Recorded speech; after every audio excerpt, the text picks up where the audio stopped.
In patients who have severe knee arthritis, the options are to put up with the pain, to consider physiotherapy treatment, injections, or if that fails, then either a partial or a full knee replacement. So knee replacement is a procedure where the worn and damaged parts of a knee is removed and replaced with an implant. You are seen not just by me, but by a physiotherapist before and after surgery. Your scans or your x-rays will be seen by a consultant radiologist, an expert in assessing imaging, an anesthetist, and a physician is available to see you if you have any problems, medical issues or complications after surgery. Patients are typically in hospital between 2 and 4 nights after surgery.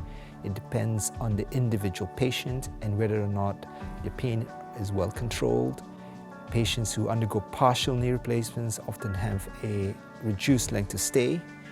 Patients would have the pain controlled, and they would have regular icing whilst an inpatient, and they're encouraged to do the same after surgery. And this will ensure they will increase the likelihood of a smooth and enhanced recovery after surgery.